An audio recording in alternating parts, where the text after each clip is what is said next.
ஒரு ஏழை குடும்பத்தைச் சேர்ந்தவள் தான் மீனா. இவள் 8ஆம் வகுப்பு தான் படித்து வந்தாள். வகுப்பிலே முதல் மதிப்பெண் எடுக்கும் மாணவி.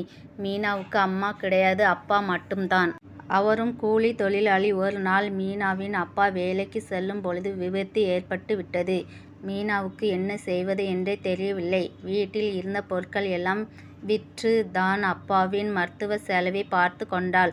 அப்பாவும் குணமாகி வீட்டிற்கு வந்தார். ஆனால் அவரால் நடக்க முடியாது. பணம் அனைத்தும் செலவாகிவிட்டது. சாப்பாடு கூட ஒன்றுமில்லை. வீட்டில் தேடி பார்த்து ஒரு பிரெட் பாக்கெட் மட்டும் கண்டுபிடித்து எடுத்தாள். அதையும் அப்பாவிற்கு கொடுத்துவிட்டு வெறும் தண்ணீரை குடித்துவிட்டு அழுது கொண்டே போய் படுத்து விட்டாள்.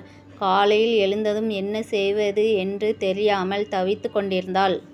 நான் தான் ஏதாவது வேலைக்கு செல்ல வேண்டும், பள்ளிக்கு செல்ல முடியாது என்று அழுதவாறு வேலைக்கு புறப்பட்டாள். ஒரு செல்வந்தர் வீட்டில் வேலை கிடைத்தது. மீனாவும் நன்றாக வேலை செய்து வந்தாள். ஒரு நாள் செல்வந்தர் வீட்டிற்கு அவர்கள் நண்பர்கள் வந்தார்கள். அவர்களுக்காக விதவிதமாக உணவு சமைக்கப்பட்டிருந்தது. அனைவரும் வந்து சாப்பிட்டார்கள். அவர்கள் தட்டில் அவ்வளவு உணவு வீணாகிவிட்டார்கள். மீராவும் அங்கே வந்து, ஐயா, நான் ஒன்று சொல்லட்டுமா? ஏன் இவ்வளவு உணவை தட்டில் வீணாக்கிவிட்டார்கள்? எத்தனையோ பேர் ஒருவேளை சாப்பாடு இல்லாமல் கஷ்டப்படுகிறார்கள். உங்களுக்கு தேவையான உணவை மட்டும் தட்டில் போட்டு கொள்ளுங்கள் என்று கூறி எல்லாவற்றையும் எடுத்து கொண்டு போய்விட்டாள். மீதி இருந்த உணவை அவள் வீட்டிற்கு எடுத்து சென்றாள். நாட்கள் சென்றது. மாதத்தின் முதல் நாள். மீனாவுக்கு சம்பளம் கொடுப்பார்கள் என்று ஆர்வமாக இருந்தாள். மாலை வீட்டிற்கு செல்லும் பொழுது கூட சம்பளம் தரவில்லை. ஐயா, இன்று எனக்கு சம்பளம் தருவீர்களா என்று கேட்டாள். சம்பளம் நீ தினமும் இங்கிருந்து தானே உணவு எடுத்துக்கொண்டு வீட்டிற்கு போகிறாய். உனக்கு எதுக்கு சம்பளம் என்று கேட்டார். ஐயா என்று சொன்னவாறு அழுது கொண்டே வெளியே வந்து உட்கார்ந்தாள். கொஞ்ச நேரம் ஆனது. அந்த வழியாக அவள் ஆசிரியர் வந்தார்.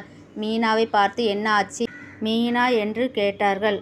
உடனே மீனா அழுது கொண்டே நடந்ததை சொல்லி அழுதாள்.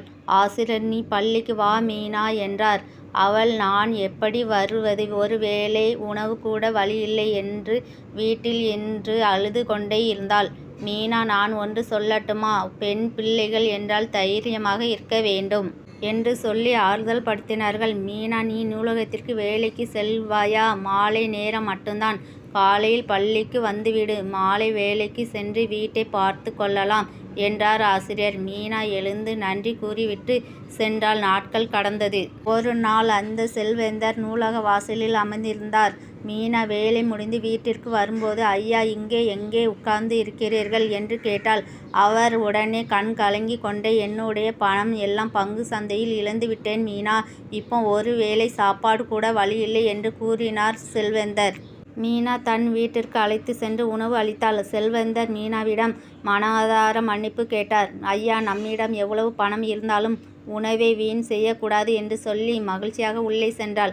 நாம் உழைத்து சம்பாதிப்பதே உணவுக்காக. அந்த உணவை வீணாக்காதீர்கள். நன்றி.